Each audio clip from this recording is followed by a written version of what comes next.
এবারের নির্বাচনে আপনি একজন সচেতন নাগরিক হিসেবে সূক্ষ্মভাবে একটা জিনিস জাজ করতে পারবেন, কে দেশের পক্ষে আছে, কে দেশ নিয়ে ভাবছে, কে দেশের পক্ষে কাজ করতে চাইছে। এইবার আপনার দেশকে রক্ষা করার জন্য আপনি নিজে অংশ নিতে পারতেছেন, এই জন্যে আপনাকে এক্সট্রা একটা ভোট দিতে হবে।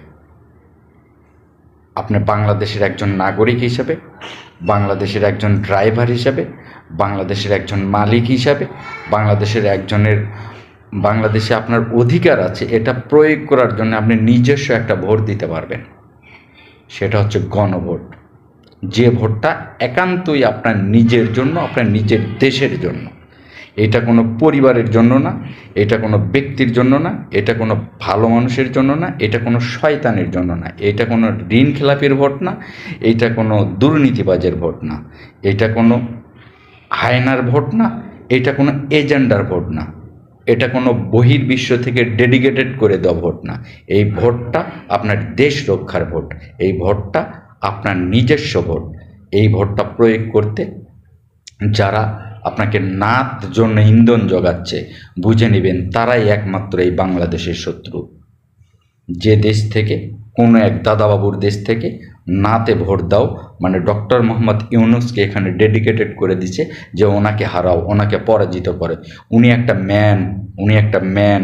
ওই ম্যানটা বাংলাদেশের এই কৃত্রিম একটা সময়ে এসে দেশের হাল ধরেছে বিধায় আজকে দেশটা রক্ষা পেয়েছে, নাতে বাংলাদেশ তছনছ হয়ে যেত। যে কথাই থাক, আরে ভাই ভিনদেশি শকুনদের কথা শুনে কোনো লাভ নেই। যারা নিজের আত্মরক্ষার জন্য যারা গুহায় বসেছিল তাদের কথা শুনে লাভ নেই। আপনার দেশ আপনাকে রক্ষা করতে হবে। আমি অন্য কোনো ভোটের কথা বলছি না, আমি শুধু হার পক্ষে ভোটটা দেওয়ার কথা বলছি। আপনার দেশকে ভালোবাসার জন্য বলছি, আপনার দেশটাকে রক্ষা করার জন্য বলছি। ডক্টর মোহাম্মদ ইউনূস এমন কিছু করে দিয়ে যাবে যে সারা জীবনে আপনার বাংলাদেশে আর দুর্নীতি জন্ম নিতে পারবে না। সারা বাংলাদেশে আর কোনো দিন একনায়কতন্ত্র কায়েম হবে না। সারা বাংলাদেশে কোনো দিন আর পিলখানার মতো হত্যাকাণ্ড কোনো রাজনৈতিক দল ঘটাতে পারবে না। পুলিশ বাহিনীকে আর জনগণের বিপক্ষে কেউ দাঁড় করাতে পারবে না। কাজী হাতে ভোট দিন।